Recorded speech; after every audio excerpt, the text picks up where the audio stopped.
Hi, welcome back to Market with Numbers. This is our second video in the series, Personalizing Your Marketing, and today we're going to talk about executing your marketing campaign.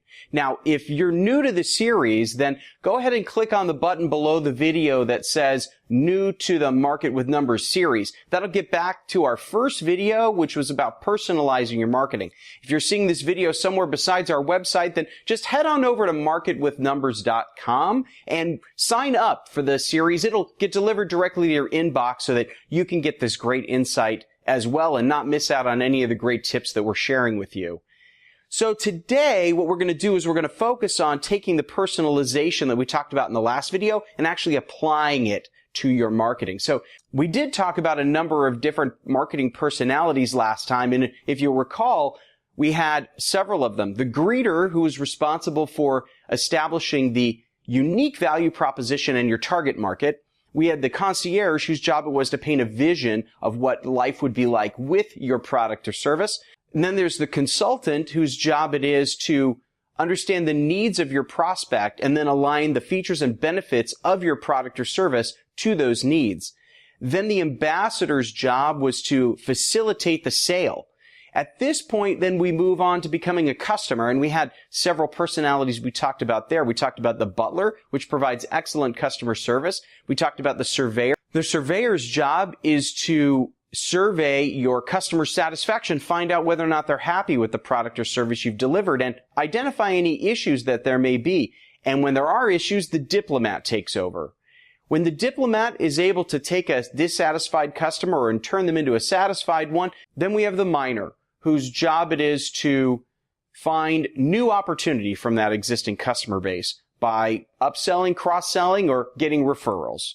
And so all of those marketing personalities are the ones we're going to focus on, how to execute them.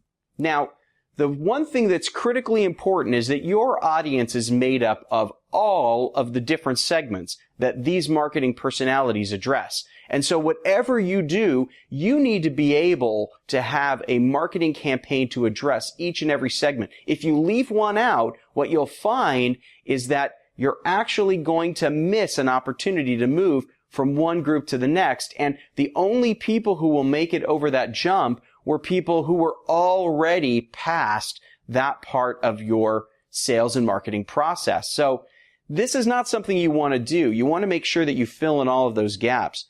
And for that, we actually have a tool that we call the loyalty ladder.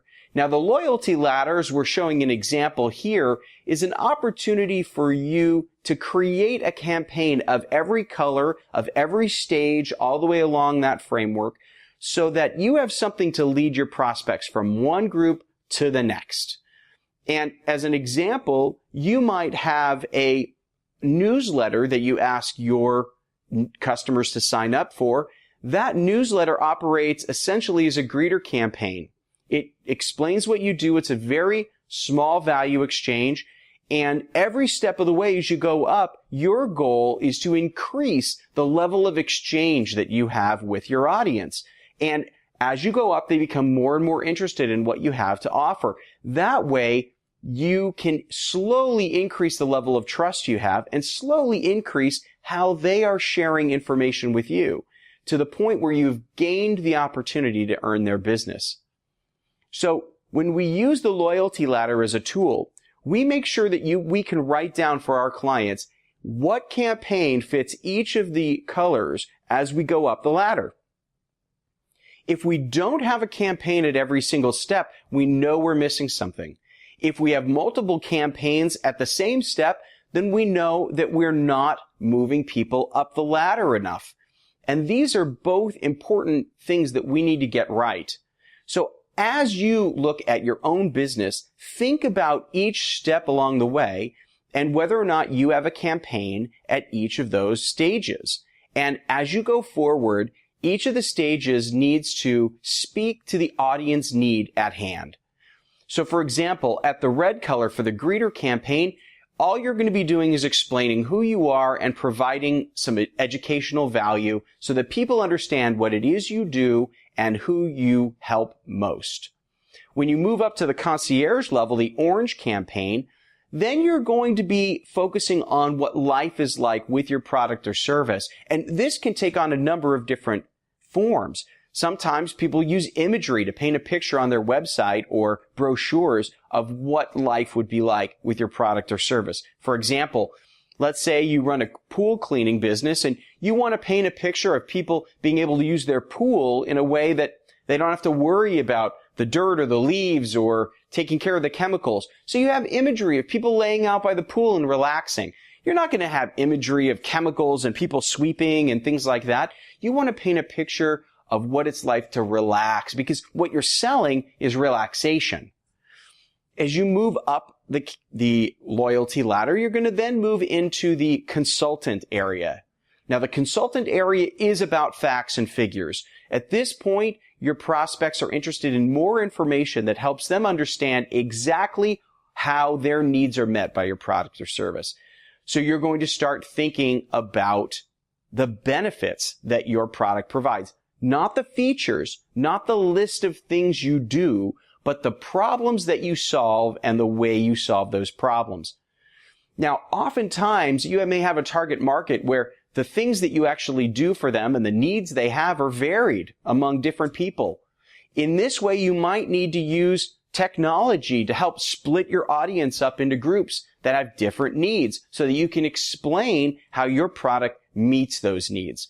You don't want to put them all together, because as you start to explain a number of things to a number of different people, the message gets muddied and people don't understand exactly what value you're providing. You want to avoid this. You want to make sure that whatever you do speaks directly to the need that your customer has. And how do you know what that need is? Because along the way up the loyalty ladder, we've gotten the permission to ask about those needs. Or we've delivered content and we have noticed that our prospect is interacting with certain content, and that content tells us what that need is. So this is why having a good content marketing campaign in place and measuring the activity, the interactivity of your database with that campaign is important for your consultant. Then, as your consultant is able to convince your prospect that you can meet their need, it's time to move on to the ambassador. The ambassador's job is to make sure the sale closes.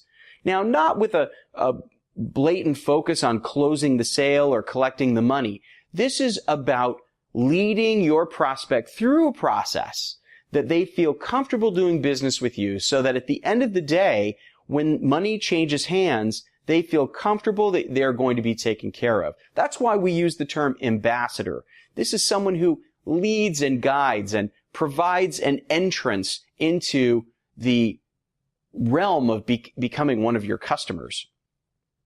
But the important thing about the ambassador is that it needs to be easy for your customer to identify how they do business with you.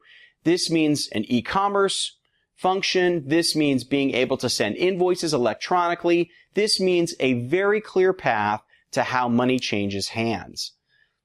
Oftentimes, we make this difficult for our customers. They enter a shopping cart area and we give them lots of choices and buttons and links, and it brings them back to where we don't want them to go. We want them to continue on this path to be able to buy. And that's what a good ambassador function does. So think carefully about your campaign that leads your prospect through to purchase. Is it clear? Is it easy? Do they know exactly what it is they need to do in order to complete the transaction? But recall that it's at several stages into your loyalty ladder, so we don't do this too early in the process. Again, another mistake a lot of business owners make is to try to push the sale too quickly. If you push the sale before you've established trust, before you've established that you have something of value to add, then your prospect's going to get scared off and realize that maybe this isn't as valuable as they thought it was, or, well, I'm not really sure if I want to invest money in that particular solution. But the way to fix that problem is to construct a loyalty ladder and track how your customers and your prospects move up that ladder to becoming a loyal customer with you. This is part of executing your marketing, and it's a really important part of the process. We have a lot of other tools that we share with our clients, but this is one that you can use immediately today that will help your business truly capture all of the different audience segments that you're speaking to. And if you've liked what you're hearing so far, there's a lot more to come. We've got a lot more to share with you. In our next video, we're actually going to talk about managing that campaign. Once it's up and running, how do you know whether it's successful or not? What metrics should you actually use to see if that campaign works? And even better, we'll show you a trick that allows you to see whether or not that marketing campaign is going to be successful before you even run it.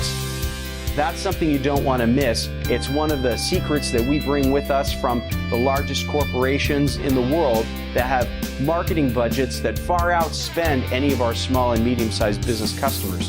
But you can leverage those kinds of secrets in your own business. We're going to be happy to share that with you next time. So again, if you're seeing this video someplace besides the Market with Numbers website, come on over to the marketwithnumbers.com website, sign up for this free e-course, have these videos delivered directly to you. You don't want to miss that great tip we have to share with you about how to make sure your campaign's actually going to be successful before you run it. But those are the kinds of things that we like to deliver to you, and we're really glad that you've been able to listen to some of the great ideas that we've learned from the largest corporations in the world, and we want to share with you. Do us a favor, feel free to share this video on social media with others if you think it's got some value, if you think it taught you some things that maybe you didn't know before, and go ahead and comment in the box below. We're starting a discussion with all of our community about how we market, how we sell, and especially if there's something else that you'd love to hear from us or a question you'd like us to answer, go ahead and put it in the comment box below.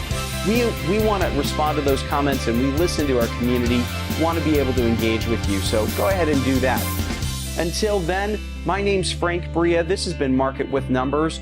We'll see you next time in our next video, where we're going to talk about using metrics to manage your campaign and ensure your success. Until then, thank you very much.